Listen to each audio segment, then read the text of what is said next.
Hello guys, this is Flybrick S60R. I just started this channel with the goal of helping DIYers everywhere to build Simrigs based out of real car interiors. I built this fully functional Simrig out of a Volvo S60R. My channel is new, so I'd really appreciate if you subscribe and hit that like button so I can help more people build real car Simrigs. Today we're going to be talking about how to make an OEM steering wheel compatible with Fanatec's ecosystem. We're going to use this BMW wheel as an example. I picked it up from a U-Bullet for just $14.70. The wheelbase I have is a Fanatec Gran Turismo DD with 8 Newton meters. And to make the OEM wheel work, we'll use the CSL P1 V2, which currently is the cheapest Fanatec wheel available. The general idea is to use the OEM wheel that I pulled from the junkyard and adapt in a way that we can use the CSL P1 V2 as a sacrificial wheel. We'll remove the electronics from the Fanatec steering wheel and the quick release. Then we'll adapt it and connect to the BMW one. The reason why I need the electronics is that Fanatec disables force feedback if an original Fanatec wheel isn't connected. What we're going to do is do the same thing as I did to the Volvo steering wheel. So I cut the quick release, I screwed it to the back of the Volvo wheel onto the aluminum. Always try to make the wheel lighter, so remove everything that you don't need anymore, so you can put the electronics inside. On the Volvo steering wheel, I also connected an Arduino to get the buttons working. This process requires coding and adding more connections. So for the BMW, we're just going to go straight with the Fanatec. So we're going to make new connection wires and connect them to the BMW buttons. That's going to be a little bit easier. What we're going to need here on the Fanatec wheel is the interior. So we're going to need the electronics from here. Then we're going to also need the quick release that's back here. We're essentially going to cut it off and put it inside the BMW wheel. Here's the BMW side. We have this little hole here where we can put the electronics, and this area here we're going to have to cut. This is where the original bolt bolted to the steering column inside the car. So essentially what we're doing is picking up the steering wheel, cutting the quick release, bolting to the back of the BMW one, and then we will be able to use it as the force feedback and all of the other functions are going to still remain, since the Fanatec thinks that there's a real original Fanatec steering wheel connected to it. Great, so let's get to it. So we start by removing the screws from the Fanatec. There's 2 screws behind the pedal shifters, 1 screw here at the bottom of the steering wheel. Then you also have to remove the quick release. So take all the 6 bolts that fix the get the quick release bolted to the back. Then next what you need to do is remove the 6 bolts that tighten the front of the steering wheel. Then I just put the cover back so I can protect the connectors, so there's no risk of damaging while I'm working. Then next there's a very thin layer of glue that holds the connector so it won't move around when the steering wheel is working, so just remove that. Then you have separated the back of the steering wheel and the electronics. Then off to removing the electronics from the wheel itself.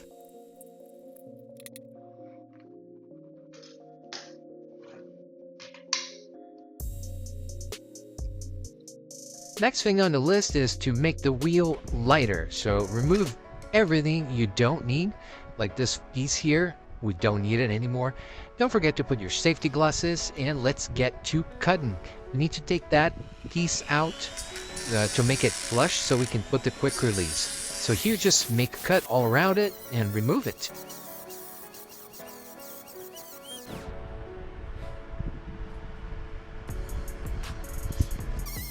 Next on the list, we just file and sand to make the back where the aluminum is flush, so we can put the quick release so it sits flush to the back of the steering wheel.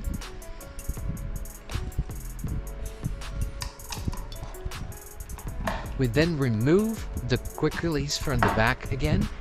We just put it there to protect the pins. Now what we want to do is to unscrew all the pins, all the bolts that hold the pins. Be careful, those are fragile, so you don't want to bend. Put your safety glasses on and cut the rest of the back of the steering wheel. So make sure you cut all the plastic around it. There's going to be little pieces and tabs around there. You might need also a plier to get some of the pieces out. And if you have these big heavy-duty scissors, those are very helpful as well. Then just finish trimming and cutting everything you need, and there you go. There's also those two little tabs to the side. I had to remove them, otherwise it wouldn't fit between the leather. And then just mark the holes and screw them to the aluminum. Bolt them in.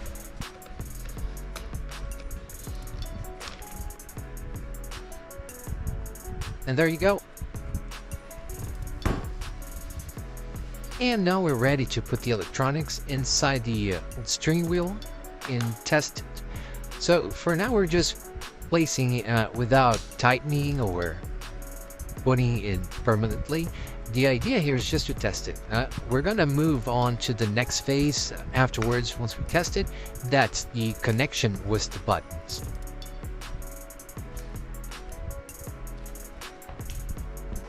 And moment of truth. Let's see if it's connecting.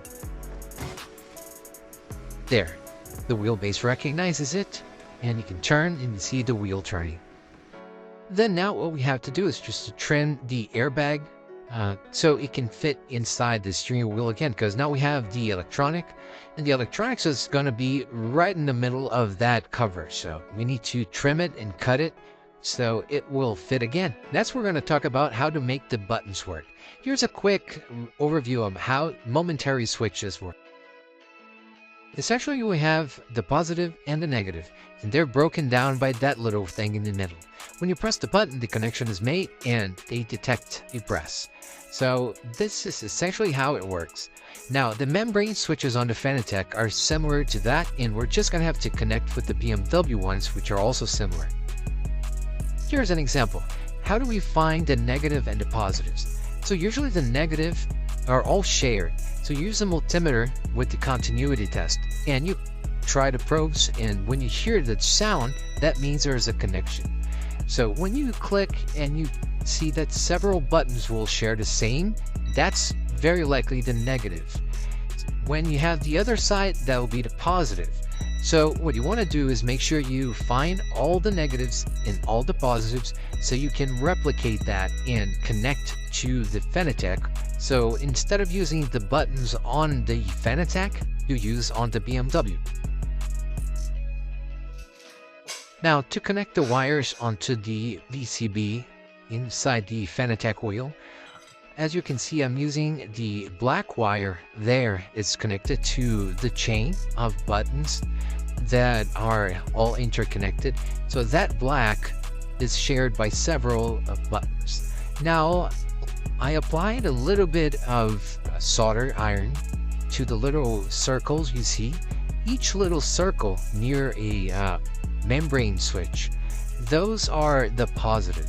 You can see the two red wires I placed onto those circles, and those are the signal. So whenever the circuit is closed between those little teeth in the membrane switch, that's when the button press is detected. So here what we're doing is just soldering a new wire to the board so we can get all the signal coming from the BMW steering wheel to the Fanatec board.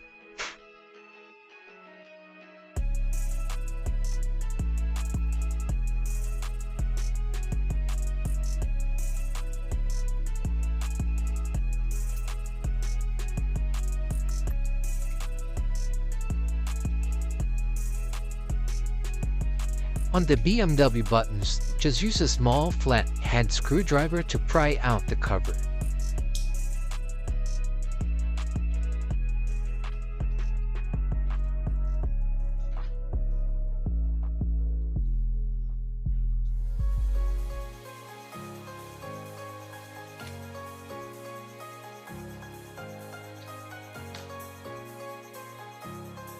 Here is an example of what I'm doing. Put a tiny masking tape just to isolate the original membrane switches. Then, I glued a tiny momentary switch to the masking tape. Also added the 30 gauge wires to the opposite ends of the button. This is the final result. All 4 momentary switches were glued. I daisy-chained the black wires and added a signal wire to the other side of the switch circuit. These then will be joined to the Fanatec wires that I soldered earlier. Time for final assembly. Just connect the wires back to the plate, to the original circuit. I then put the board. There's a little tab that coincidentally helps to hold it, so it was just pure luck. Then I put the buttons back and I added some DuPont wire connectors. So after I screw them back, you can see me connecting all the wires. Those DuPont connectors are really handy and they help to make it easier to remove and put the steering wheel back if necessary. Then the paddle shifters were connected same way as the other buttons were. Lastly, we put the cover of the airbag cover back and we are done. Off to test if everything's working. Time for our final test. So plug the wheel back in and let's check if the buttons are working. As you can see on the circle, yeah, all the buttons are working. The 4 buttons on the left, 4 buttons on the right. The paddle shifters are also working. The paddle shifters are just connected to regular buttons. They're not using the original paddle shifters on the Fanatec. Let's go for a ride in Nordschleife.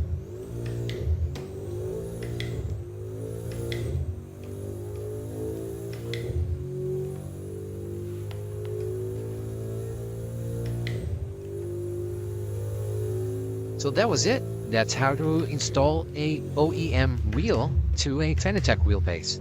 I hope you guys enjoyed. If you have any questions, just drop a comment. I'll make sure I try to answer all of them. My idea for this channel is to build a new Volvo Simrig, and I will be posting tutorials on how to do everything you see on the screen. So from how to get the Apple CarPlay working, to get the buttons working for on the dashboard, on climate control and everything. So here you have it. 2 steering wheels now compatible to Fanatec.